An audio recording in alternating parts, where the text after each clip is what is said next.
একজন মা নিজের চোখের সামনেই তার ছেলেকে হারিয়ে ফেলে। ভয়াবহ সেই দুর্ঘটনার পরও সে নিজেকে সামলে নেয় এবং সাহস জোগাড় করে সত্যটা সবার সামনে আনার চেষ্টা করে, এই বিশ্বাসে যে একদিন সে অবশ্যই বিচার পাবে। কিন্তু আদালতে গিয়ে সে সবচেয়ে বড় ধাক্কাটা খায় তখন, যখন তার নিজের স্বামী, যিনি পেশায় একজন সম্মানিত আইনজীবী, সত্যের পাশে না দাঁড়িয়ে অন্য এক নারীর পক্ষ নেয়। সে তথ্যকে ইচ্ছে মতো ঘুরিয়ে ফিরিয়ে উপস্থাপন করে এমন পরিস্থিতি তৈরি করে যেখানে শেষ পর্যন্ত ভুক্তভোগী সেই মাকেই অপরাধী বানিয়ে দেওয়া হয়। এক মুহূর্তেই তার পুরো জীবন উল্টে যায়। এরপর সেই নারীকে জেলে যেতে হয়, যেখানে প্রতিটা দিন তার জন্য মানসিক ও শারীরিক নির্যাতনের মতো হয়ে ওঠে। বাইরের দুনিয়ায় যা ঘটেছিল তার ছায়া জেলের দেয়ালের ভেতরেও তাকে তাড়া করে বেড়ায়। অপমান আর যন্ত্রণার মাঝে সে বহুবার ভেঙে পড়ার একদম কিনারায় পৌঁছে যায়। তবু একটি প্রশ্ন তাকে বাঁচিয়ে রাখে, তার স্বামী এতটা নির্মম কিভাবে হতে পারে? কারণ হারানো সন্তান তো তারও ছিল। এই প্রশ্ন বুকে নিয়েই সে 4 বছর কাটিয়ে দেয়। ভালো আচরণের কারণে যখন সে মুক্তি পায় তখন ভাবে হয়তো এবার জীবন তাকে একটু শান্তি দেবে, কিন্তু বাইরে অপেক্ষা করা বাস্তবতা আরও বেশি নিষ্ঠুর ছিল। তার স্বামী তাকে নিতে পর্যন্ত আসে না, বরং সে অন্য এক নারীর সঙ্গে সুখী জীবন কাটাচ্ছিল। এই দৃশ্য দেখে সে বুঝে যায় তার সম্পর্ক আর তার কষ্ট দুটোই অনেক আগেই ভুলে যাওয়া হয়েছে। সে জবাব চাইলে স্বামী অতীতকে তুচ্ছ বলে সামনে এগিয়ে যাওয়ার কথা বলে। এই কথা তার হৃদয় পুরোপুরি ভেঙে দেয়। অন্য নারী নিজেকে নির্দোষ প্রমাণ করার চেষ্টা করে,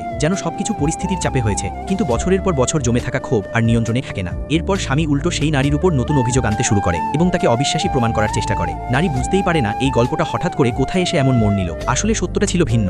বহু বছর আগে সেই অন্য নারী মিথ্যা প্রমাণ দিয়ে স্বামীকে ভুল বিশ্বাস করিয়েছিল। কোনো যাচাই না করেই স্বামী সেই মিথ্যাকেই সত্য ধরে নিয়ে একের পর এক নির্দেশনা নিতে থাকে। নারী সত্য জানতে চায়, কিন্তু স্বামী কোনো ব্যাখ্যা না দিয়েই তার থেকে দূরে সরে যায়। সে একা একা ছেলের স্মৃতির ভেতর ডুবে থাকে আর ভাবে সে কিভাবে এত বড় ভুল করে ফেলল। ঠিক তখনই একদিন আশার আলো দেখা দেয়। তার পুরনো আইনজীবী তার সঙ্গে যোগাযোগ করে জানায় সে নীরবে পুরো ঘটনার সত্যটা খতিয়ে দেখছিল। তার কাছে এমন এক প্রমাণ রয়েছে যা পুরো মামলার আসল সত্য সামনে আনতে পারে এবং বহুদিন পর প্রথমবারের মতো নারীর মনে ন্যায় বিচারের আশা জাগায়। কিন্তু সেই আশা বেশি দিন টিকে না। যেই খবরটা স্বামী আর সেই অন্য নারীর কাছে পৌঁছায়, পরিস্থিতি আবার ভয়াবহ হয়ে ওঠে। প্রমাণ নষ্ট করে দেওয়া হয় এবং নারীকে ভয় দেখানো হয় যাতে সে আবার চুপ করে যায়। এই মুহূর্তে তার শেষ ভরসাটুকুও ভেঙে পড়ে। তখন সে সিদ্ধান্ত নেয় এবার তাকে নিজের জন্য নিজেকেই দাঁড়াতে হবে। তাই সে প্রয়োজনীয় কাগজপত্র জোগাড় করে একটি নতুন শুরুর জন্য প্রস্তুতি নিতে থাকে।